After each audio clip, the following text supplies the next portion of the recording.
මීට අවුරුදු 4කට කලින් අපි අතරින් අපි හැමෝටම කඳුලක් එක් කරමින් රටේ හිටපු ලොකුම සද්දන්තයා අපේ අතරින් නික්ම ගියා. අපි අද ඉන්නේ ඒ සද්දන්තයා එයාගේ කෙලිත් දොලින් ගත කරපු නිවහනේ ඒ වත්තේ.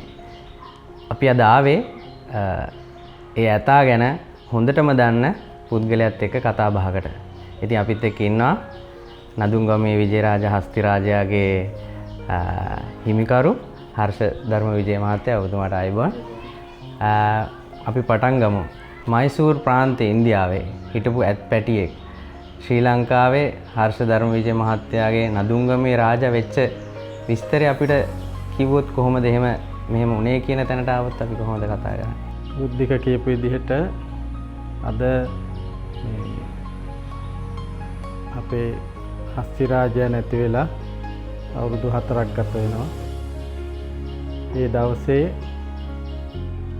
මේ දක්වා ඒ හස්තියා නැති වෙච්ච දවසේ ඉඳලා මේ දක්වා කිසිම මාධ්‍ය සාකච්ඡාවකට මම සහභාගී වුණේ නැහැ.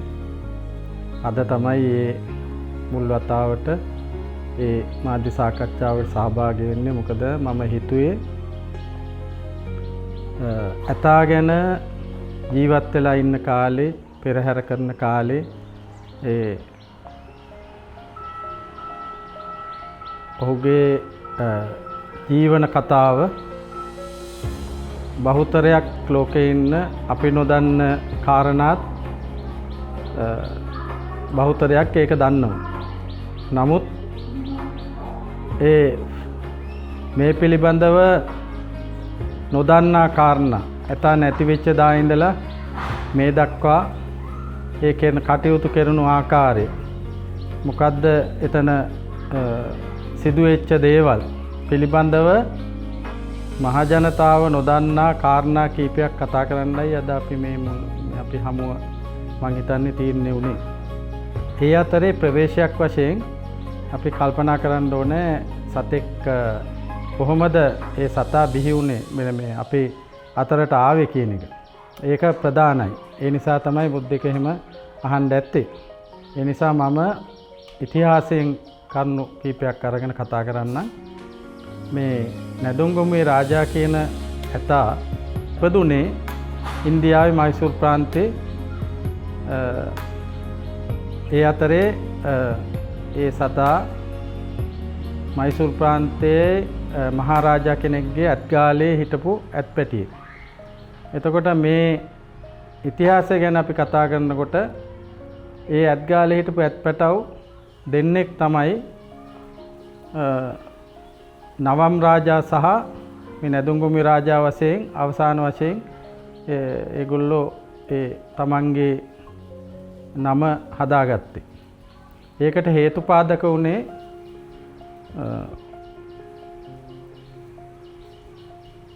පිළියන්දල ප්‍රදේශයේ නීලම් මහර විහාරස්ථානයේ ඒ නායක ස්වාමින් වහන්සේ ප්‍රසිද්ධ උමතු රෝග විශේෂඥ වෛද්‍යවරයෙක්.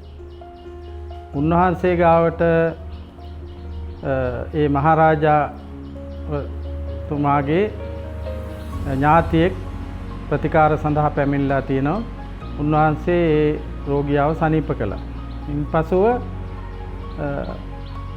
එම නායක ස්වාමින් වහන්සේට සහ ඒ දායක පිරිසට ආරාධනයක් ලැබුණා මයිසූර් ප්‍රාන්තයේ මාලිගාවට එන්න කියලා, වඩින්න කියලා.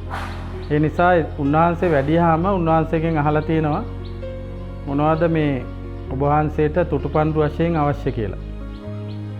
එතකොට ඒ කාලේ විහාරස්ථානවල මේ පෙරහැරවල් ලංකාවේ සංස්කෘතිය, පෙරහැර සංස්කෘතිය, එතකොට ඒ විහාරස්ථානයේ ඒ කාලේ අලියතුන් හිටියේ නැහැ.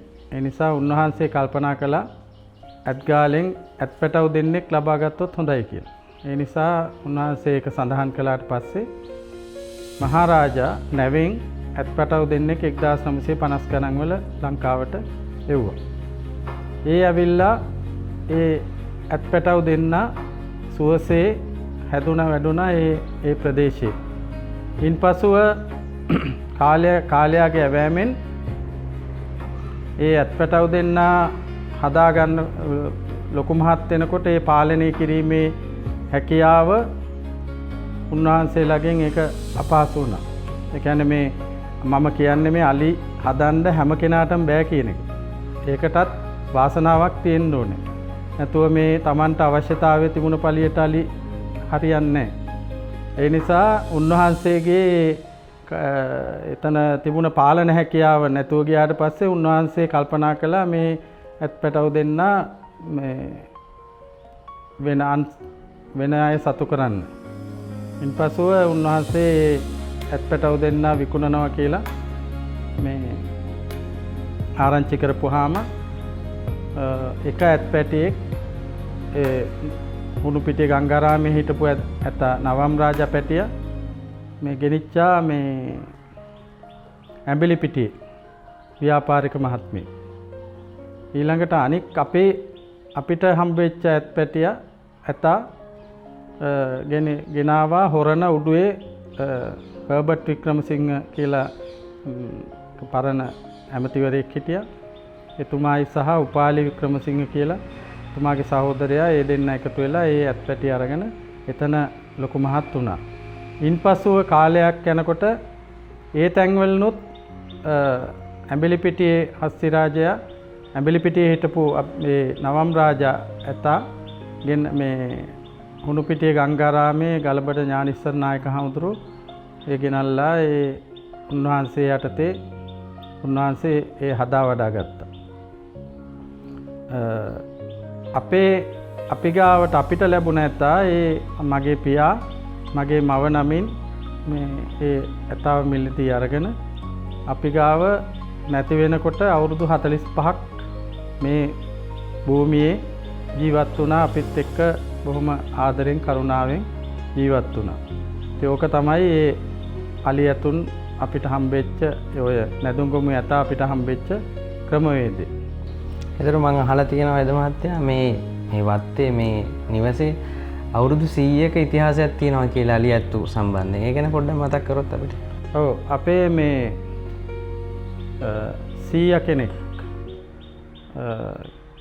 මහාන වෙලා හිටිය නැදුම්ගොමුවේ සුමංගල කියලා ගොඩගෙදර උත්තර මූල පිරිවෙනේ. ඒ උන්වහන්සේ ගිහි කාලේ ඒ දරුවෙක් වශයෙන් ඉන්නකොට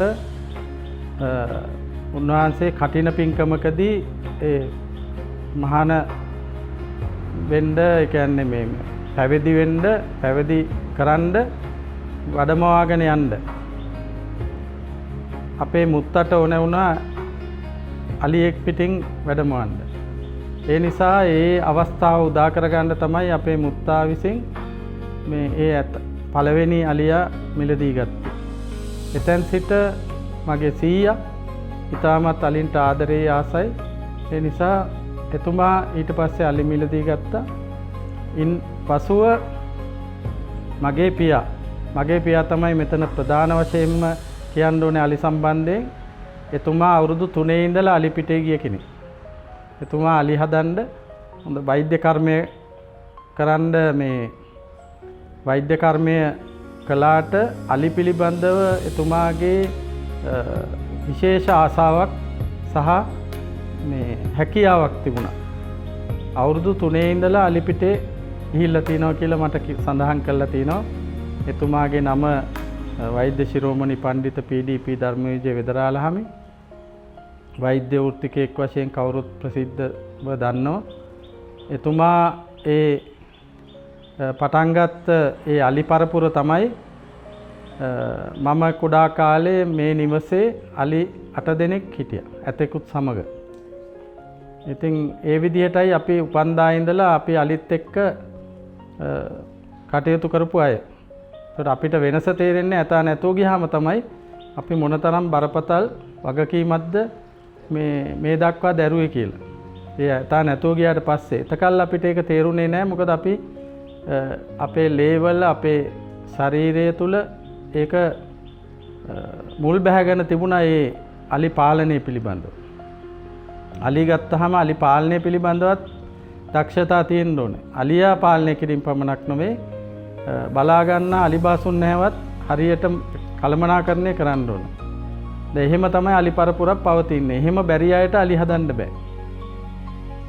ඒ අලි පවතින්නේ යම්කිසි තැනක පාලනය හරි දක්ෂව කරපු නිසා.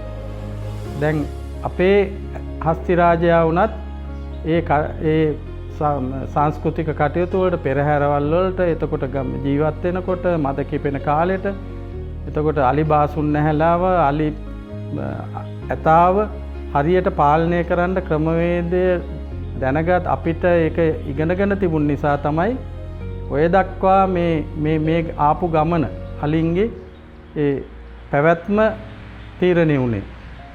එහෙම නැත්තම් මගදී අපිටත් අලි එපා වෙලා අපි ඒකෙන් මිදෙනවා. එහෙම වුණේ නැහැ. අවසාන අලියා දක්වා ඇතා දක්වාම අපි ඒ ක්‍රමවේදය අවුරුදු 100ක් ගෙන ගියා. ඒකයි අපේ ඉතිහාසය තුල කියන්න තියෙන්නේ. මම අහලා තියෙනවා ඔබතුමාත් ගියා කියලා නදුංගම ඇතාව එක්කගෙන එන්න. එතකොට මොකද හිතුනේ මේ වගේ රටේම කතා කරන ඇතෙක් කියලා දැනුණාද? එදා දැනෙච්ච හැඟීම මොකද්ද ඇතාව අරන් එන්න යද්දි? ඒ කාලේ මමත් ඉතාමත් මං හිතන්නේ තරුණ වයසට කිට්ටු වෙන කාලේ තමයි මමත් ඒ ඇතාගේ ඉන්න මට මතකයි මම ඒ හොරන්නට ගියා. ඒ ගිය අවස්ථාවේදී ඒ කාලේ හැටියට මං හිතන්නේ හිටපු අන්තිම ඇතා කියලා ඔය අපේ අලි ඇත්ත අයිතිකරුවන් සඳහන් කරන්නේ ඒ වගේ මිලදී ගන්න හිටපු. ඉතින් ඕකට කීප දෙනෙක් උත්සාහ කළා ඒ ඇතා ලබා ගන්න. නමුත් අපි තමයි ඒක වාග්යවන්ත උනේ. ඉතින් ඒක අපේ තියෙන ඒ වාසනාව. ඔය වාසනාවත් ඔකට තියෙන්න ඕනේ. නිකම්ම අලි හිටින්නේ නැහැ. ඉතින් ඒ නිසා ඒ වාසනාව තුළ අපිට ඒක ලැබුණා. නමුත් ඒ කාලේ හැටියට මේ වගේ මේ ලොකු මේ විශාල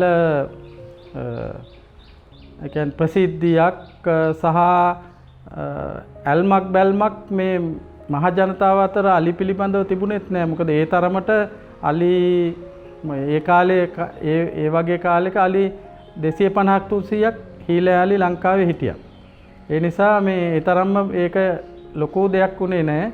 ඒ කාලේ අපේ ඇත්පන්ති හිටපු ඇතා හිටියේ නෑ. ඒ නිසා තව ඒ ඇත්පන්තියට අලි පන්තියට ඇතෙක් අඩුපාඩුව තියෙනවා කියලා තමයි මගේ පියා ඔය ඇතා මිලදී ගන්න ගියේ. ඉතින් ඒ සහ සම්බන්ධව ගියාම ඉතින් ආසාවක් ඇති වුණා මේ ඇතා පිළිබඳව. නමුත් ඒ වෙලාවේ ඉතින් ඒ අසනීප තත්ත්වයෙන් ඒ ඇතා හිටියේ. ඊළඟට අපේ පියා ගෙනල්ලා අපිට වෙනම අලිවෙද මහත්තයෙකුත් හිටියා ගෙදර අලින්ට වෙදකම් කරන්න.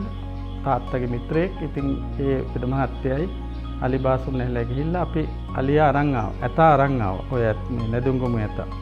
ඒකයි එදා වෙච්ච සිදුවීම. ඉතින් ඔය ඇතා කවදාක්වත් වාහනවල ගිහින් නැහැ පයින් මිස. කවදාක්වත් වාහනයකට පටවල නැහැ. ඇයි එහෙම තීරණය කරේ අපි වාහනයක දාන්නේ නැහැ කියන තැනට ආවේ ඇයි? මොකද ඒ කාලේ පුරුද්දක් තිබුණේ මේ මොකද ඕන තරම් දැන් උඩරට පාතරට පෙරහැරවල් ගත්තාම උඩරටට අවශ්‍ය අලි ඇත් ප්‍රමාණය මේ උඩරට හිටියා. එතකොට ඒ පෙරහැරවල් වලට ඒ රටෙන් උඩරටෙන් කළා. පහතරට ඕන තරම් අලි ඇතුන් හිටියා. අනික පයින් යන දුර තමයි තිබුණේ. මේ ලොරි සංස්කෘතිය ඒ කාලේ තිබුණේ නැහැ. දැන් අර ක්‍රමයෙන් අලි හිඟ වේගෙන යනකොට පෙරහැරවල් වලට අලි හිඟ වේගෙන යනකොට ඈත ඒ අඩුපාඩුව සම්පූර්ණ කරන්න ලොරි යොදා ගන්න සිද්ධ වුණා. ඒ නිසා තමයි ඒ ලොරි වල ප්‍රවාහනය කළේ. කරන්න වුණේ. නැත්තම් ඒ අවශ්‍ය ප්‍රමාණය තිබුණා නම් ලොරි වල යන්න ඕනේ පයින්ම යන්න පුළුවන්කම තියෙනවා. ඉතින් ඒකයි අනික වාහන තදබදයක් තිබුණෙත් නැහැ ඒ කාලේ මේ මාර්ගවල නිදහසේ ගස් කොළන් යට සුව පහසුව අලි ඇතුන්ට ගමන් කරන්න පුළුවන්කම තිබුණා. දැන් එහෙම නෙවෙයි. දැන් පාරවල් බොහොම ඇලෙනවා. තාර දාලා තාර කකුල්ලලා ඇලෙනවා. මේ දවල් වෙලාවට යන්න බෑ. නොඑක් ප්‍රශ්න. ඒ නිසා පෙරහැරවල් අතර තියෙන මේ කාලය අඩුකම නිසා ඒවට සහභාගී කරවන්න තමයි ඔය ලොරි සංස්කෘතිය ආරම්භ වුණේ. ඉතින් නමුත් මගේ පියා සහ අපි තීරණය කළා මේ ඇතා පයින් ගෙනියන්න ඕනේ. ඒ නිසා තමයි ඔය ඇතා ඔය තරම් මේ ජනප්‍රිය වුණේ. මොකද මිනිස්සුත් එක්ක නැවති තැනින් තැන ආහාර ගනිමින් ඉතින් වතුර පාවිච්චි කරමින් ඒගොල්ලන්ගේ මේ ආදරේ ලබා ගනිමින් ඒ බාසුන්නෑ සහ හස්ති රාජයා ඒ පෙරහැරට ගමන් කරනවා. ඉතින් නුවර පෙරහැරට යනකොටත් හැතැම්ම 60ක් පමණ දුරක් දවස් 6ක් තුල ඉතින් ගමන් කරනකොට ඒ මේ සෑහෙන මග දෙපස ඉන්න ඒ මේ ජනතාව ඒ වගේම මේ දරුවෝ කුඩා දරුවෝ සමහර දෙනාට කෑම කවන්නෙත් මේ අර ඇතා එනවා කියලා පෙන්නලා. මිනිගිරි සද්දය ඇහෙනකොට පාරට රැස් වෙනවා. සමහර අය දැන් තියෙන ඔය 3 wheel වලින් පිටිපස්සෙන් යනවා මේ ඇතා නොපෙනෙන දුර යනකම්. ඒ විදිහට. ඉතින් ගෙවල් වල ඇතුලේ හිටපු අයට දකින්න හම්බුනේ නැත්නම් ඒගොල්ලෝ වාහනයක නැගලා මගට යනවා බලන්න. ඒ වගේ අමුතු සංස්කෘතියක් බිහි වුණා. ඒක මේ ඇත්තටම අපි කලින් හිතලා තිබුණ දේවල් නෙමෙයි ඒවා. නමුත් අපි අර මේ ඒක දැකලා මිනිස්සෙයින්ට ආසදේ අපි ලබා දුන්නා. ඒ ආස හැඟීම. ඒක මාලිගාවේ දිවන්නැලිමතුමත් අපිත් ඒක කල්පනා කළා ඒ විදිහට කවදාක්වත් එතුමා අපිට බල කළේ නැහැ වාහනවල ගෙන්න කියලා. ඉතින් අපිත් ඒක පයින් අරන් ගියා. පසු කාලය තුල පසු කාලීනව මේ ආරක්ෂාවත් ලබා දුන්නා ඒ රජයවල් වලින් මේ යම් කිසි විදිහකට මේ අනතුරු හානි මේ කියලා. එතකොට මේ යුද්ධ හමුදාව ශ්‍රී ලංකා යුද්ධ හමුදාව ශ්‍රී ලංකා පොලිසිය ඒ වගේම මේ අනිකුත් ආයතන වලින් අපිට අපේ ඇතාට නොකඩවා ආරක්ෂාව ලබා දුන්නා. එතකොට මේ විශේෂ කාර්ය බලකාය ඒ වගේ අය මෙතනින් ගෙදරින් පිටත් වෙනකොට පෙරහැරකට පිටත් වෙනකොට ගෙදෙට්ට එනවා. ඇවිල්ලා මෙතනින් බාර අරගෙන ආපහු පෙරහැර ඉවරලා ගෙදෙට්ට බාර දීලා තමයි යන්නේ. ඒ වගේ මං හිතන්නේ ආරක්ෂක හමුදාය යටතේ ආරක්ෂාව යටතේ ගමන් කරපු ඇතෙක් මං හිතන්නේ ලෝකෙවත් නැතුව ඇති සතෙකුට එච්චර ආරක්ෂාව දුන්නා. ඉතින් ඒ වගේ මේ මහ ජනතාවගේ පුදුම හැඟීමක් මේ බැඳීමක් ඒතොට රජවල්ලනුත් ඒකට ලොකු සහයෝගයක් දුන්නා. මොකද අපි ඒක හරියට කළමනාකරණය කළා. ඒකයි මං හිතන්නේ සාර්ථක වුණේ වැඩපිළිවෙල. අපි දන්නවා එතකොට 2005 තමයි නුවරට යන්නේ. අපි 2006 තමයි මුලින්ම කරඬුව වඩම්මන්න ඇතාව යොදා ගන්නේ. ඒ සම්බන්ධය කොහොමද ඇති වුණේ ශ්‍රී දළදා මාලිගාවත් එක්ක දියවඩන නිර්මිතුවත් එක්ක? මොකද මේ පහත රටින් උඩ රටට ඒ සම්බන්ධය ගොඩ නැගුණේ කොහොමද වේද මහත්තයා? ඇත්තටම කියනවා නම් මේ දියවඩන නිර්මිතුවා තමයි උඩ රට පහත රට පාලම හැදුවේ 2005 දී. 2005 එතුමා දියවඩන නිර්මේ වශයෙන් පත් වුණාට පස්සේ එතුමාට ඕන වුණා අලි 100ක් සම්බන්ධ කරලා අලියතුන් 100 දෙනෙක් සම්බන්ධ කරලා පෙරහැරක් කරන්න. ඉතින් ඒකට අලියතුන් එකතු කරද්දී අපේ ඒ කාලේ හිටිය අලියතුන් 150ක් විතර තමයි හීලේ අලියතුන් හිටියේ ලංකාවේ. ඉතින් ඒ නිසා සියලුම අලි බොහෝ දුරට ගෙනියන්න උනා මද කිපිච්ච අලි ඇරෙන්න. ඒ නිසා අපි කොහොමදත් අපේ හස්ති රාජයා එතුමා රත්නපුර මහා සමන් දේවාලයේ බස්නායක නිලමේ තනතුර දරද්දිත් ඊට කලිනුත් අපි එක අපේ අලි ඇතාට බොහොම ආදරය කරපු මේ පුද්ගලයෙක්. එතුමා ඒ ඇතා ගැන ලොකු හැඟීමක් සහ මේ ඇල්මක් තිබුණා. අයිතිකාරයෝ කෙසේ වෙතත් එතුමා කාගේ වුණත් අලින්ට බොහොම අලි ඇතුන්ට සලකන කෙනෙක්. ඒ නිසා එතුමා තීරණය කළා නුවරට මේ නායර්තේ පවත්වන පළවෙනි පෙරහැරට දළදා පෙරහැරට මේ අපේ නැදුම්ගොම යටත් ගෙනියන්න ඕන කියලා. ඉතින් තුමා පැමිණලා අපිට ආරාධනා කළා. ඉතින් මගේ පියත් ඒ කාලේ හිටියා. අපි තීරණය කළා ගෙනියනවා කියලා. ඉතින් ඒ කාලේ ඉතින් බොහොම දුෂ්කර ගමනක් තිබුණේ. පාරේ විදුලි බලේ නැහැ. ඒතකොට ලන්තෑරුම් මෙලියෙන් තමයි ගියේ. ඉතින් අපිත් මගට යනවා මේ අපේ නිවසෙන් අපි මේ තේ හදාගෙන ඉතින් රැයට කෑම කන්න කඩයක්වත් නැහැ. ඉතින් දිවා රෑ ගමන් කරන්න ඕනේ මේ ඔය ගමන. ඉතින් දවස් 6ක් තිස්සේ ඇතා නුවරට අරන් ගියා. එතකොට ඒ කාලය තුල මගදී අපිට මාලිගාවෙන් අපිට අපි ගැන අපේ ඇතා ගැන හොයලා බලනවා. ඉතින් බාසුන්නැල්ලා ගැන හොයලා බලනවා. ඒ විදිහට සහයෝගයෙන් තමයි මේ කටයුත්ත කළේ. ඒ සැලසුම හදාගත්තේ කොහොමද වේද මහත්තයා? ඒ කියන්නේ දැන් අපි දකින්නේ කළු මාමා සහ ඇතා පාරේ ගමන් කරනවා විතරයි. අපි දකින්නේ ඔබතුමාලා දළදා මාලිගාවේ මේකට සම්බන්ධ වෙනවා. එතකොට කොහොමද ඒ ක්‍රියාකාරකම හදාගත්තේ? මම දන්නවා අපි දන්නවා ඔබතුමා හැම වෙලෙම පිටිපස්සේ ඉඳගෙන හැම දෙයකටම මූලික වුණා කියලා. ඒ සැලසුම හදාගත්තේ කොහොමද? මේ දවස් 5ක් ඇතුළත මේ තැන්වලට යනවා මේ විදිහටයි ඒක ක්‍රියාත්මක වෙන්නේ. මුලින්ම අපි මුල් අවස්ථාවේ යනකොට අපිත් ඒ තරම්ම දැනුමක් තිබුණේ නැහැ මේ පිළිබඳව. ඉතින් නිතරම පසුබිමේ ඉඳගෙන සමහර විට මට මතකයි එක සැරයක් අපි පාන්දර එළිවෙන ජාමෙට මේ ඔය කඩුගන්නාවේ කන්ද නගින තැනට යනකල් මේ මාත් වාහනේ පිටිපස්සෙන් ගිහින් ඒ ඇරලා ආපු අවස්ථාවක් තිබුණා.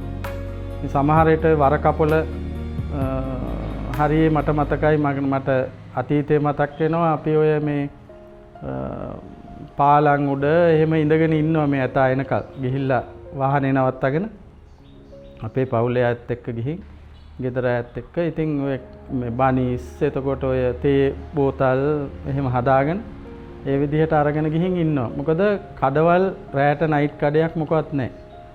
ඉතින් ඒ තරම් ඒ දුෂ්කර ගමනක් තමයි මුලින් ගියේ. පසු කාලීනව එක එක අය මග දෙපසේ ඉන්න සමහර ස්ථානවලදී ඒගොල්ලෝ ආරාධනා කරන්න පටන් ගත්තා මේ ඇතාවන අද මෙහි තමයි මේ නවාතැන් පොළ. ඔහොම කියලා සමහරට මේ අමනාප වෙන තත්ත්වෙට ඒගොල්ලෝ මේ වුණා මේ අපි අපේ තැන් නවත්තන්නේ නැහනේ අපේ තැන් නවත්තන්නේ නැහනේ කියලා. ඇතා බෙදා ගන්න බැරුව. ඔව්. පසු කාලීනව මේ ඇතා මේ ගෙනියනකොට මෙහෙන් පිටත් වෙනකොට ආරාධනා ඇවිල්ලා. ඉතින් අපිට සමහරට හරි පහසු වුණා ඒක. මොකද මේ එතෙන්ට ගියාම කෑම ඇතාට කෑම එතකොට බලා ගන්න අයට කෑම ඒ සියලු දේම මේ සපේනවා සමහරු. ඒ කියන්නේ ඇතාට ආදරය කරන අය. අනික ඉතින් මග දිගට වතුර බේසන් ලෑස්ති කළා. ඉතින් අර නිකන් අර මේ මොකද්ද අපි දැන් කියන්නකෝ අවුරුදු උත්සවයට මේ අර දුවන අය දුර ධාවනය කරන අය එනකොට අර වතුර ලෑස්ති කරන්නේ. ඒ වගේ මේ පාර දිගටම නුවරට යනකල්ම යම් දෙනා ලෑස්ති පිට හිටියා. දළදා මාලිගාවෙන් ආරාධනාවක් කරන මේ පාරැසල පෙරහැරට සම්බන්ධ වෙන්න කියලා. සිරිත් විරිත් තියෙනවා. ඒ සිරිත් විරිත් අපේ අයට පොඩ්ඩක් මතක් කරොත් එහෙම. පෙරහැරකට ආරාධනා කරන්න එනකොට ඒ අලියතුන් අහිමියන්ට ආරාධනා කරන්න එනකොට ඒ පෙරහැර සංවිධායක කමිටුව හෝ නැත්නම් යම් වගකිය යුතු පුද්ගලයෝ ඒ හා සමග එනවා. මේ ගෙදරට ඇවිල්ලා බුලත් අතක් දීලා මේ ආරාධනා කරනවා ඒ න්‍යාය පත්‍රය එතකොට ඒ කියන්නේ අපේ නැකත් පත්‍රය දීලා ඒ විදිහට ආරාධනා කරනවා. ඒක සිරිතක් ඒ මාලිගාවේ හැමදාම කරගෙන යනවා. අනික් සමහර දේවාලවලුත් එක් කරනවා. මාලිගාවෙන් විශේෂයෙන්ම ඒ දළදා මාලිගාවෙන් ඒ කටයුත්ත වාර්ෂිකයක් පාසා කෙරෙනවා. ඉතින් අනික තමයි ඒ ගියාමත් අපේ හස්තිරාජයා හැමදාම මේ නවත්තගන්නේ මේ නිලමෙතුමාගේ නිල නිවාසේ. නිල නිවාසේ භූමිය තමයි ඒ ආරක්ෂාවට එතන රඳවගන්නේ. ඒකත් විශේෂයක් තිබුණා. එතකොට අපි දන්නවා දැන් මේ වෙද්දී වසර 4ක් වෙනවා ඇතා නැති වෙලා. එතකොට ඇතා ඉන්න කාලේ තිබ්බ පිළිගැනීම සහ මේ වසර 4 ඇතුළත තියෙන වෙනස්කම් සහ ඒ පිළිගැනීම එහෙම තියනවාද? දළදා මාලිගාවේ ඔබතුමාට ලැබිච්ච පිළිගැනීම තියනවාද? වසර 4ක කාලය තුල මොනවාද වෙච්ච සිදුවීම් ඒ පිළිගැනීම වෙනස් වුණාද? ඔව් බුද්ධික මෙහෙමයි. වසර 4කට කලින් ඇතා නැති වුණා. එතකොට අපිට ඊට පසුව දන්දා පෙරහැරට සම්බන්ධ කරන්න ඇතෙක් හිටියේ නැහැ. නමුත් ඇත්ත වශයෙන්ම මේ මට ඒකේ වෙනසක් තේරුන්නේ නැහැ. නැති වුණේ ඇතා විතරයි. ඒ තිබුණ පිළිගැනීම ආගන්තුක සත්කාරය කළගුණ සැලකීම ඒ විදිහටම අදත් පවතිනවා. මොකද ඒකට මම එහෙම කියන්නේ අපි පෙරහැරට සහභාගී කළේ පුණ්‍ය කර්මයක් වශයෙන් ඒ ඇතාටත් අපේ ඇත් පරපුරටත් අපිටත් ඒ පිනක් ලැබෙන්න කියලා. ඒ දේ හරියට ඉෂ්ට වුණා.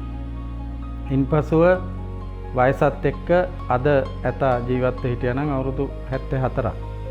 ඉතින් මේ කාලේ වෙනකොට කොහොමටත් සතෙක් දුර්වල තත්ත්වයටපත් වෙනවා. ඒක වළක්වන්න බෑ. නමුත් වටිනා ජීවිත කියන ඒවා නැති වෙන්නේ එකවර. එහෙම දුක් විඳලා එකතෙන් වෙලා එහෙම නැති වෙන්නේ නැහැ. මොකද එහෙම නැති වුණා නම් සමහර විට මැස්සක් උඩ සමහර විට පැත්ත වැටිලා දවස් ගාණක් දුක් විඳලා සතා නැති වුණා නම් මේ වගේ සමාජයේ මේ ප්‍රසිද්ධියක් සහ මේ පිළිගැනීමක් ලැබෙනවා අඩුයි. මොකද මිනිස්සු දැකලා තියෙනවා දුක. දැන් මේ අර හොඳටම ඉන්න වෙලාවක හදිසි මරණයක් සිද්ධ වුණාම කෙනෙකුට තියෙන ආකර්ෂණය වැඩි. ඉතින් ඒ නිසා ඇතා ඒ විදිහට නැති වුණාට මට පුද්ගලිකව දැනෙන හැඟීම තමයි මට කිසිම එහෙම මාලිගාවෙන් කියලා කිසිම එකේ සම්බන්ධය අඩුවක් වෙලා නැහැ. ඒ විදිහටම අපිට අදත් සලකනවා. අපි ගියාම අපිට ආගන්තුක සත්කාරය ඒ විදිහටම තියෙනවා. අනික මේ කළගුණ සැලකීම් වශයෙන් මාලිගාවෙන් යම් යම් කටයුතු සිද්ධ වුණා පහුගිය කාලේ. ඒකට උදාහරණයක් වශයෙන් කියනවා නම් හස්තිරාජා නැති වෙලා නැති වුණාම අපේ කොඩිතුවක් වලිබාසුන් නැහැ නැත්තම් කළුමාමට රස්සාව නැතුව ගියා. එතකොට රස්සාව නැතුව ගියාම මිනිස්සෙකුට මොකද වෙන්නේ? ජීවන ක්‍රමයක් නැහැ. එතකොට එයාගේ වයස අවුරුදු 70ක්. එතකොට අවුරුදු 70ක් වයසක මිනිස්සෙකුට ආයි අලි බලන්න යන්න පුළුවන්ද? වෙන දෙයක් කරන්න පුළුවන්ද? එහෙම බෑනේ. එතකොට එයාගේ ජීවිතේ මොකද්ද වෙන්නේ? අසරණ වෙනවා. එතකොට අපි මොකද්ද තීරණය කළේ? ඔහුට අසරණ වෙන්න නොදී මාසිකව ජීවන දීමනාවක් මම ලබා දෙන්න තීරණය කළා. අද දක්වා මේ අවුරුදු 4ම එයාට ඒක ලබා දෙන්න. එහෙම කරගෙන යද්දී නිලමෙතුමාගේ අවශ්‍යතාවය උඩ එතුමා තීරණය කළා මාලිගාවෙනුත් යම්කිසි දායකත්වයක්. ඒකට කියන්නේ කෘතගුණ දැක්වීම. කළගුණ මේ දක්වනවා කියන්නේ ඒකයි. එහෙම නැතුව වැඩේ අරගෙන ඊට පස්සේ අතාරින්න තිබුණා ඕන තරම්. එතුමාට එහෙම කිසිම අවශ්‍යතාවයක් නැහැම කරන්න. නමුත් පුද්ගලයන්ට කළගුණ දැක්වීම කියන එක පුරුදු කෙනාට එකෙන් මඟ අරින්න බෑ. ඒ නිසා එතුමාත් තීරණය කළා මේ අලිබාසුන් හැට යම් කිසි දීමනාවක් මාසිකව දෙන්න ඕන කියලා. ඒක උත්සවාකාරයෙන් මේ අවස්ථාවේදී ඒක අවස්ථාවක අපි ශ්‍රී දල්නා මාලිගාවට ගිහින් ඇත්ගාලේ අර උත්සවයක් පැවැත්විච්ච වෙලාවේ ඇත්ගාල වෙනුවෙන් ඒ වෙලාවේ ඉඳලා දැන් මේ දක්වා තාම ඒ කටයුත්තත් කරගෙන යනවා. එතකොට අලිබාසුන් නැහැ, ඇතා නැති වෙච්ච එක විතරයි පාඩුව. නමුත් ජීවත් වෙන්න කිසිම ප්‍රශ්නයක් එයාට නැහැ. ඉතින් ඒ විදිහටයි අපි ඔය මම ඔය කළගුණ දැක්වීම කියන එක මාලිගාවේ දැන් වර්තමානයේ ඉන්නේ මේ දිලවන් නිලමතුමා 2005 ඉඳලා එක දිගට ඉන්නේ. ඉතින් එතුමාගේ ඒ සිතුවිල්ලක් අනුව තමයි ඒක මාලිගාවෙන් ඒ කටයුතු කරන්නේ. ඉතින් අපි තාමත් අගය කොට සලකනවා ඒ පිළිබඳව මේ ඒ සැලකීම පිළිබඳව. ඒකයි මම කිව්වේ. මේක මේවා මේ සාමාන්‍යයෙන් මේ අපි ප්‍රසිද්ධ කාරණා නෙවෙයිනේ. දැන් අද තමයි මම ඕවා මේ සමාජයට කියන්නේ. අපි දන්නවා මේ මෑතකදී දල්නා මාලිගාවෙන් පැවැත්වපු මෙහෙවරට බුහුමන් කියන සම්මාන උළෙලේ තැගීමට ලක් වුණා කළුමාමව. ඔව්. කළුමාමවත් ලක් වුණා. මටත් සම්මානයක් තිබුණා. හදිස්සියේ මේ මට යෙදුන විශේෂ කාරණයක් නිසා යන්න බැරි වුණා. නැත්තම් මමත් සහභාගී වුණා. ඒ වගේ මේ හැම වෙලේම අගය කිරීම කරන එක තමයි වටින්නේ. ඒක ඇත්තටම මේ දුර්ලභ ගුණයක්. නැත්තම් අර මේ කවියක් තියෙනවනේ අර දත් මැදලා දමන දැහැටි දඬුමෙන් දින දින මෙහෙගෙන දනන්ගෙන පසුව නොබලති නොදත්තන් මෙන්න කියලා. ඒකේ තේරුම මේ අවශ්‍ය වෙලාවේදී තමන්ගේ අවශ්‍යතාවය කරගෙන පසු කාලයේදී ඒ ගැන ඒ පුද්ගලෝ ගැන නොසලකා ඉඳීම. ඒක තමයි මේ ඒ කවියෙන් කියවෙන්නේ.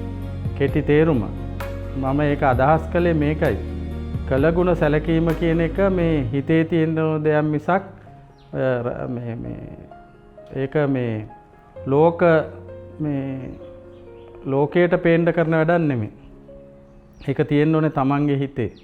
ඉතින් එහෙම හිතේ තියෙන පුද්ගලයෝ අපි හම්බුනහම තමයි අපිට ඒක මතක් වෙන්නේ හරියට ඒ කළගුණ දැක්වුවද කියලා. අපි කරන්නේ මේ කළගුණ සැලකීමක්. එතකොට දැන් ඔය හස්තිරාජයාගේ පිළිරුව හැදීමත් කළගුණ සැලකීමක්. ඒ සතා කරපු සේවය අගය කරලා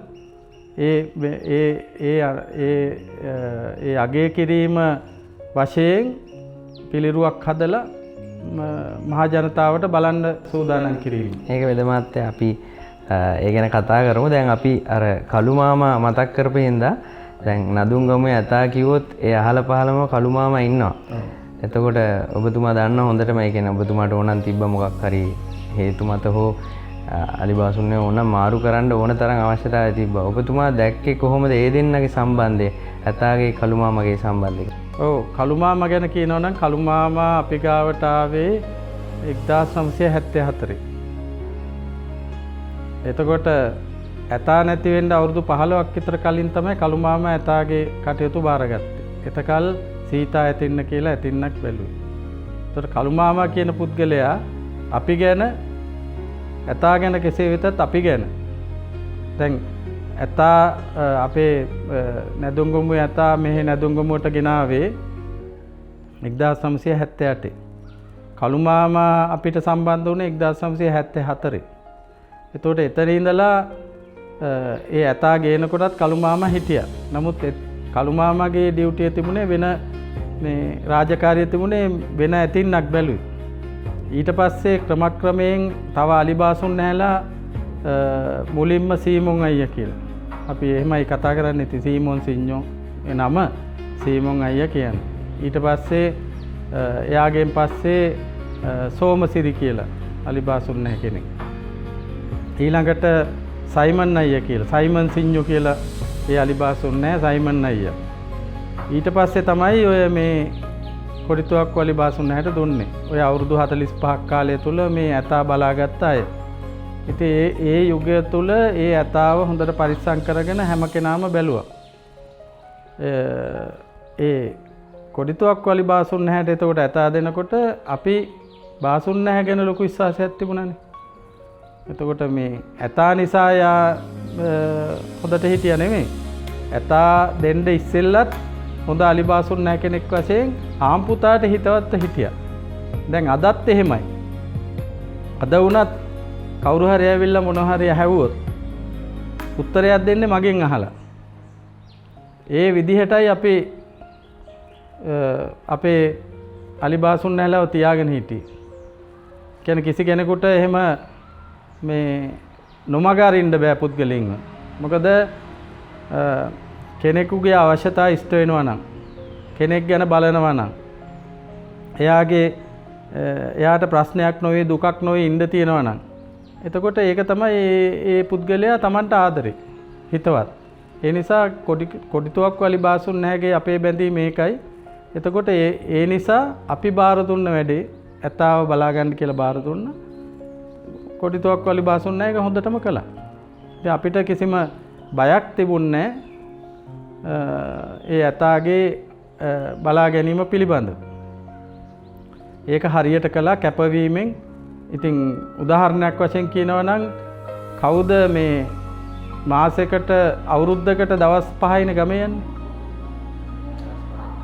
දවස් 5යි නිවාඩු ගන්න. ඒ කියන්නේ මාස 3කට විතර සැරයක් දවස් 4ක් දවස් 5ක් නිවාඩුවක් අරගෙන ගෙදර ගිහින් එනවා. ඔය පෙරහැරවල් කාලෙට නිවාඩු ගන්නෑ. සතියන්ත නිවාඩු මේ වාර්ෂික නිවාඩු එව්ව අයට නැහැ. ගිහිල්ලා ගෙදර දොර බල්ලා ගේ දොරේ අඩුපාඩු ටික බල්ලා එන්න තමයි මේ නිවාඩුව ගන්නෙ. ඒකත් ගන්නෙ අර අවාරෙට. ඒ කියන්නේ දැන් පෙරහැරවල් නැති කාලෙට ඒ විදිහට සංවිධානය කරලා තමයි කළේ. ඒ නිසා තමයි ඔය පෙරහැරවල් වලට හරියට සහභාගී වෙන්න හම්බුනේ. ඒතර අපි දන්නා වෙද මහත්තයා දැන් 1978 ඉඳන් මේ නිවසේ නඳුන්ගම යතා ඉන්නවා. 2022 වෙනකම්. ඒ අතර කාල සීමාවේ ඒ කියන්නේ ඇතෙක්ගේ දැක්ක සුවිශේෂීතා මොනවද? අපි දන්නවා මේ අන්තිමට දළදා පෙරහැරට ආපු අවස්ථාවේදී පාවඩේ හැදුවා, මිනිස්සු අතර ගොඩක් ජනප්‍රිය වුණා ඒ අවස්ථාව. ඒතර ඔබතුමා ඇතාගේ අයිතිකරු හැටියට මොනවද ඇතෙක්ගේ දැක්ක විශේෂ අවස්ථා මේ නඳුන්ගම යතාගේ? ඔව් නඳුන්ගම යතාගේ ගතිගුණ නිසානේ නඳුන්ගම යතා උච්චර ප්‍රසිද්ධ වුණේ. તો නඳුන්ගම යතා ස්ථානෝචිත ප්‍රඥාව ඇති සතෙක්. කියන්නේ තැනට නුවණ, තැනට සුසු නුවණ තිබුණා. දැන් මිදුලට ආපුවාම මිදුලේ ඇවිල්ලා ඉන්නකොට ඕනෑම කෙනෙකුට ගිහිල්ලා කවන්න, පොවන්න, ළඟින් හිට ගන්න, පින්තූරයක් ගන්න කිසිම හානියක් නැහැ. ඒතර මද කිපුණ කාලෙට හරි සැරයි. ඒ කාලෙට අලිබාසුන් නැහැලවත් පෙන්වන්න බෑ. ඒ Tamante හිතවත් හොඳම කෙනා එක්ක තමයි වැඩිපුරම තරහ. ඒක ඒ සත්තුන්ගේ හැටි. එතකොට ගමනක් බිමනක් යනකොට පාරේ යනකොට සමහර විට මේ ඔයගොල්ලෝ දැකලා ඇති හමුදාවේ නිලධාරීන් දෙන්නෙක් දල දෙක ගාව යනවා. බෙල්ලන්විල පෙරහැරට ගියාම නායක හාමුදුරුවෝ දෙපළ බෙල්ලන්විල විමලරත්න නායක හාමුදුරුවෝයි බෙල්ලන්විල ධම්මරතන නායක හාමුදුරුවෝයි දල දෙකෙන් අල්ලගෙන යන්නේ දෙපැත්තෙන්. කිසිම හානියක් නැහැ. ඉතින් ඒ විදිහට හැදිච්ච ඒ විදිහට ගතිගුණ තියෙන සතෙක් හොයාගන්න අමාරුයි. මොකද කෙනෙකුට විශ්වාසයක් ඇතුව ඇතාගාවට යන්න විදිහට මේ හැදිච්ච ඇත්තු දුර්ලභයි. එහෙම නැතුව නෙමේ දුර්ලභයි. ඒ දුර්ලභ ඇත්තුන්ගෙන් එක්කෙනෙක් තමයි නැදුන්ගම යතා. දැන් අපි මේ වත්තේ නැත්තම් තියාගන්න පුළුවන් ද ගේ අසල ඇතෙක්ව රැයට කඩාගෙන ගෙට පනින්න බැයිද? වැට කඩාගෙන එළියට යන්න බැයිද? මිනිසුන්ට හානි කරන්න බැයිද? අනික ජීවිත කාලය තුල කිසිම මේ මනුස්ස ජීවිතයකට හානියක් කරලා නැහැ. හානියක් කියන්නේ මිනිස්සු මරලා නැහැ. සමහර විට ගැට ගහලා ඉන්න වෙලාවට ගිහිල්ලා ඔච්චම් කරන්න ගිහින් නැත්තම් මොනවා හරි අනවශ්‍ය විදියට කිට්ටු වෙන්න ගිහින් ඇතා සමහර විට පහර දීම් කරලා නැතුව නෙමෙයි. නමුත් ජීවිත හානියක් කරලා නැහැ. ඒ වගේ සත්තු හොයන්න අමාරුයි. ඒකයි කිව්වේ ස්ථානෝචිත ප්‍රඥාව තියෙන කියලා. කරදරයක් වාගේ එනවා නම් කියන්නේ සමහර පෙරහැරවල ගියාම බීපත් මිනිස්සු ඇවිල්ලා ඇඟි හැප්පෙනවා. එතකොට දෙනවා පාපහරක් දීලා එයාව ඉවත් කරගන්නවා. ඉතින් ඒක ඒ යතාගේ ආරක්ෂාවට කරන දෙයක්. සතෙක් නෙමෙයි මම මිනිසෙක් වුණත් එහෙමනේ. තමන්ගේ ආරක්ෂාවට තමන් යම් යම් කටයුතු කරනවා. ඒක වෙනම ප්‍රශ්නයක්. නමුත් පොදුවේ ගත්තාම ඊටමත් නිමිච්ච හැදිච්ච සතෙක් හැටියට හිටපු නිසා තමයි දියවන්න නිලමේතුමා වුණත් ශ්‍රී දනදා පෙරහැරේ පළවෙනි කුඹල් පෙරහැර, පළවෙනි රන්දෝලි පෙරහැර, පස්වෙනි රන්දෝලි පෙරහැරට ඇතාව ඊටමත් අලංකාර විදිහට කතරගම වාසනා ඇත්රාජයත් ඒ වගේම ඉන්දිරාජා ඇත්රාජයත් දෙපැත්තේ තියාගෙන ගරු ගාම්භීර විදිහට පෙරහැර කරන්න විදිහට ওই කාලය තුල ඒ සකස් කළේ. අනික තමයි අපේ ඒ නැදුන්ගමුවේ රාජා මොනතරම් කලබලකාරී පරිසරයක වුණත් ඔයගොල්ලන්ට මතක ඇති ඒ යම් යම් කාලවල වල ඒ පෙරහැරවල් තුලදී අලි කුලප් වෙලා පැනලා දුවලා පෙරහැර කඩා කප්පල් වෙලා එහෙම ගිය අවස්ථාවක උනත් කරඬුව බැඳගෙන ඇතා කොඩිතුවක්ක අලිබාසුන් නැහැක ඇඟට හේතු වෙලා හිටියා කියලා මතකයිනේ. නේද? ඒක තමයි එයාගේ විශේෂ ගුණ. තව විදිහකට කියනවා නම් දැන් අද කාලේ හැටියට කියනවා නම් ඛණ්ඩ දීපුවත හපා කාලා නැහැ. ඒ කියන්නේ එයාට කවපු අතකට හානියක් කළා නැහැ. ඉතින් ඒකයි කියන්නේ අද නැති මිනිස්සු අතරෙත් නැති ගතිගුණ. එතකොට ඔබතුමා කිව්වා දැන් අපිත් දැනුවත් මේ යතාගෙන් කොටයක් ඇදලා වැඩක් ගත්ත ඇතෙක් නෙවෙයි. පෙරහැර සංස්කෘතිය කරන්නම හිටපු ඇතෙක්. එතකොට අද මේ වගේ ඇත්තු ඊටාම සුවල්පයයි ඉන්නේ දළදා මාලිගාව සහ විහෙර විහාරස්ථානයක ඇරෙන්න ගිහි පුද්ගලයෙක් ළඟ එක්කෙනෙක් දෙන්නෙක් වගේ ඉන්නේ. එතකොට මේ සංස්කෘතිය රැකගන්න හීල ඇත්පරපුර රැකගන්න ඔබතුමා දකින්න මොකද්ද මේක ඉදිරියට කරයි යන්න රටක් විදියට රජයක් විදියට මොකද්ද මැදිහත් වෙන්න ඕනි විදිහ?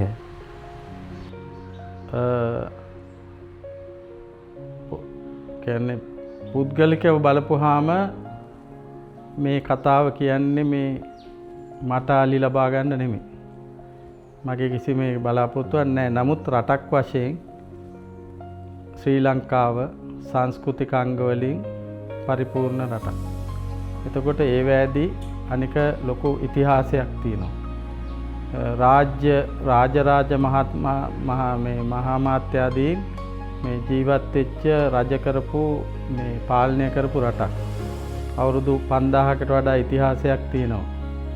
ශ්‍රී ලාංකේය ඉතිහාසයේ ගත්තහම ඒ කියන්නේ ප්‍රාග් යුග පැත්තකින් තිබ්බහම ඉතිහාසය කියන කාලය තුල විජය ආගමනයේ ඉඳලා මේ දක්වා යම්කිසි සංස්කෘතියක් තියෙන නිසා තමයි නෂ්ටාවශේෂ තියෙනවා. ඒව නිසා තමයි රජයේ මේ ලංකාවට විදේශිකයන් පවා හොයාගෙන එන්නේ.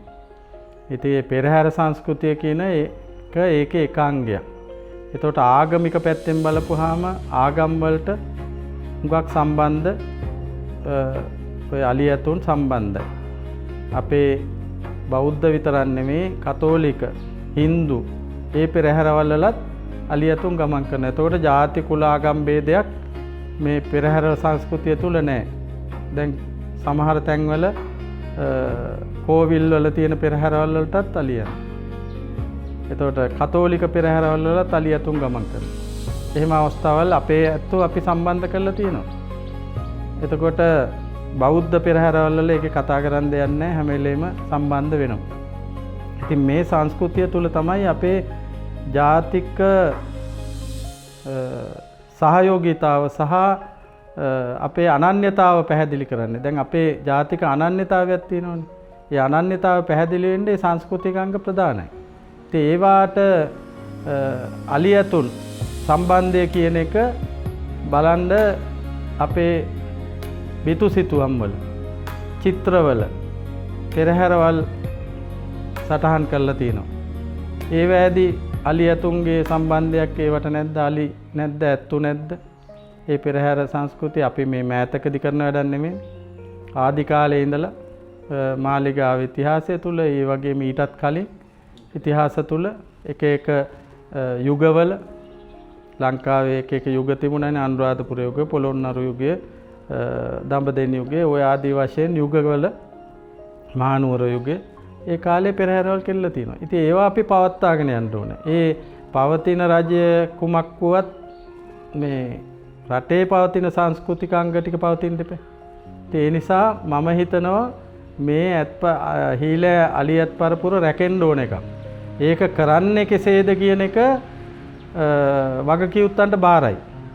නමුත් නැති වෙලා යන එක නම් ඒක මේ සංස්කෘතියේ පිරිහීමේ ලක්ෂණයක් හැටියට සලකන්න පුළුවන්. ඒක වෙන්න දෙන්න හොඳ නැහැ.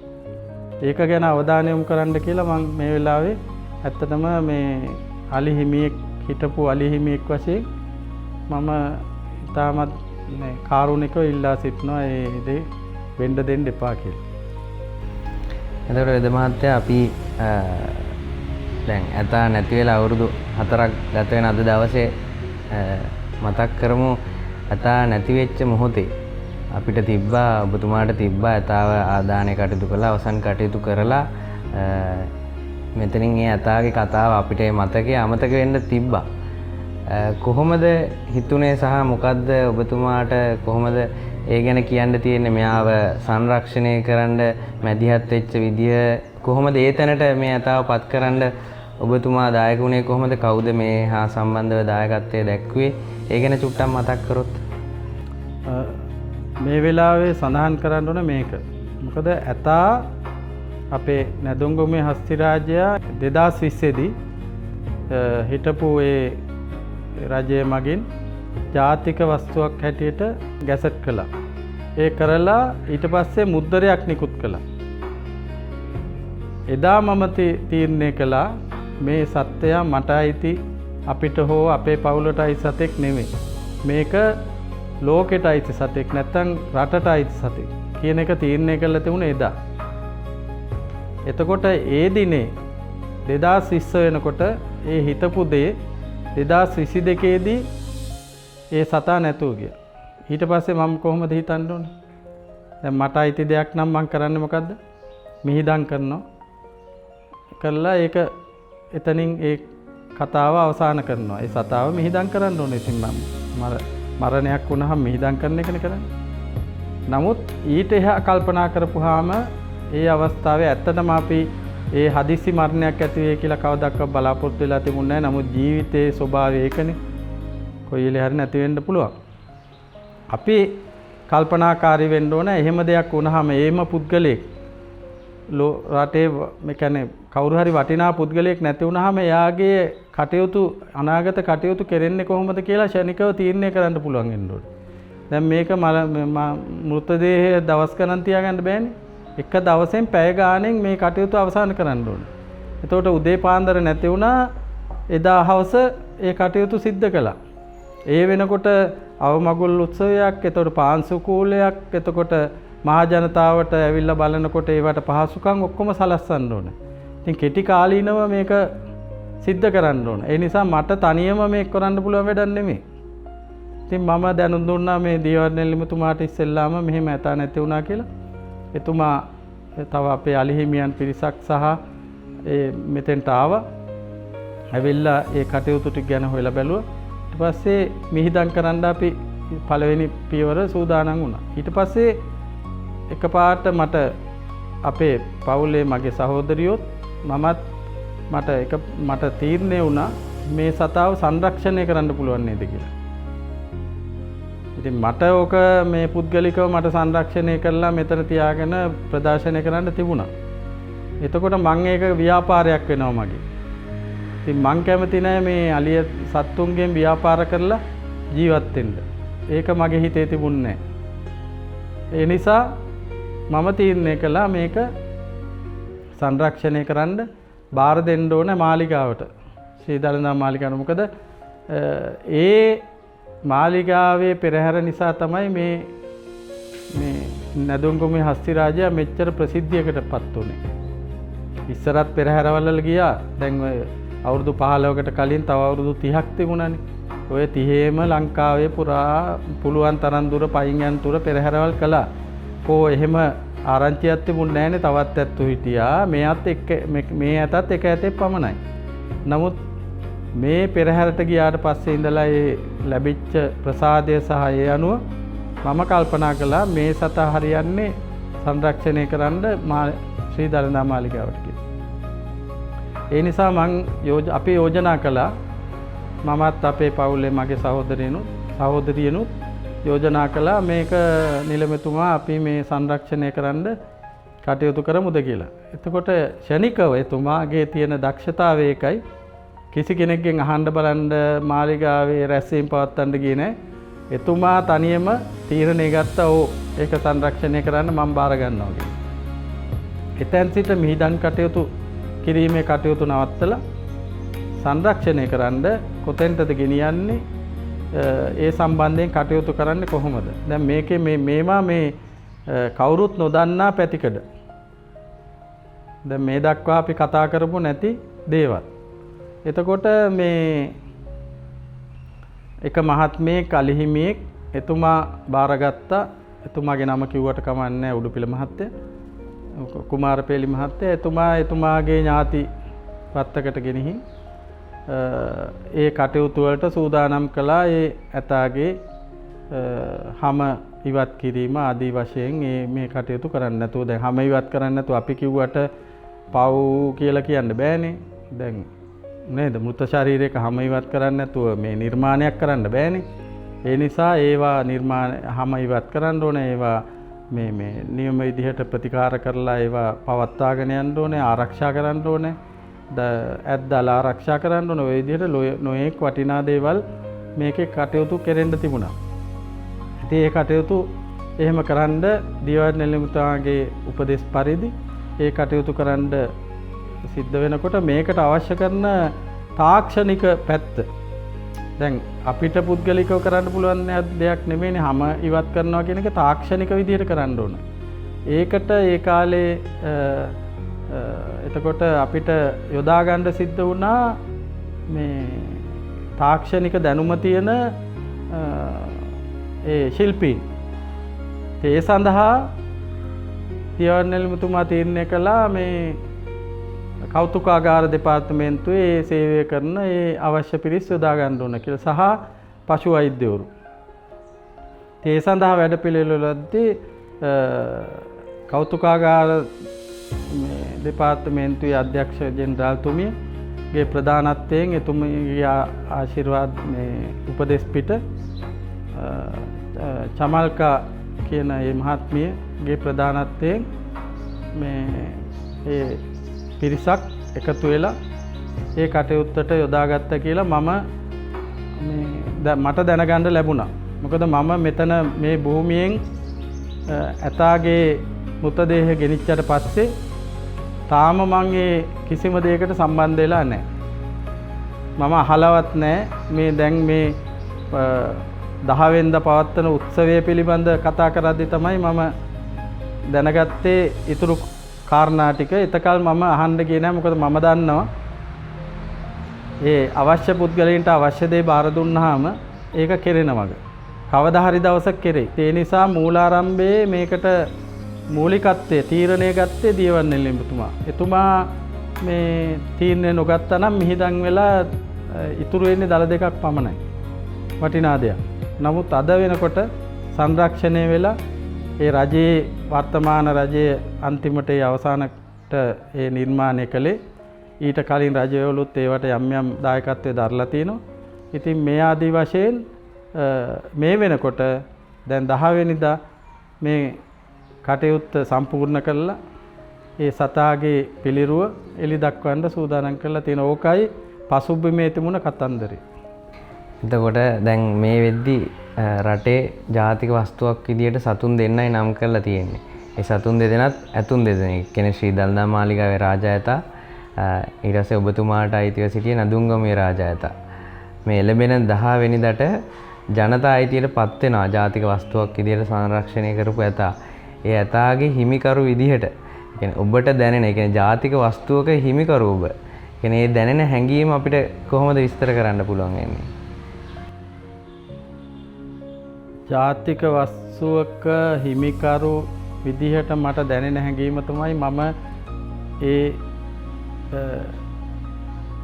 ඒ හැඟීම මට කියලා දැනෙන්නේ මහජනතාවට අයිති දෙයක් මහජනතාවට දකින්න ලැබුණා කියන එකයි. මරණයෙන් පස්සේ නැවත වරක් අර මැරිලා ඉපදුනා කියන එක. ඒක තමයි මට ඇති වෙන හැඟීම. මොකද අපි නිහතමානීව මේ හිටියේ බොහොම මේ කිසිම විදිහකට අපි උඩඟු වුන්නේ නැහැ. දැන් මෙහෙම ඇතෙක් අදත් එහෙමයි. අපේ ඇතා ගැන කතා කරනකොට මම ඒකට උත්තර දෙනවා මිසක් මම කවදාවත් අපි කවදාවත් අපේ පවුලේ කවදාවත් මේ පිළිබඳව කතා කරලා උඩඟු වුන්නේ නැත්තම් එහෙම සතෙක් ඉන්නකොට කොයිතරම් මේ ආඩම්බරෙන් ඉන්න ඕනේද? අපිට ආඩම්බරයක් නෙමෙයි තියෙන්නේ. අපි ඇත්තටම මේක මේ විය යුතු දෙයක් හැටියට සලකලා ඉන්නවා මිසක් ඒකෙන් අපි කිසිම ප්‍රසිද්ධියක් ලබන්න බලාපොරොත්තු වෙන්නේ නැහැ. ඒකයි මට තියෙන හැඟීම. මට 아무තු දෙයක් නැහැ හිතේ. මරණය ගැන කනගාටුයි. නමුත් ජීවිතය අස්ථිරයි කියලා දන්නවා. ස්ථිර ජීවිත කොහෙවත් නැහැ. ඒක අපි දන්නවා. ඊළඟට නැවත වරක් ඉපදීම ගැන සතුටක් තියෙනවා.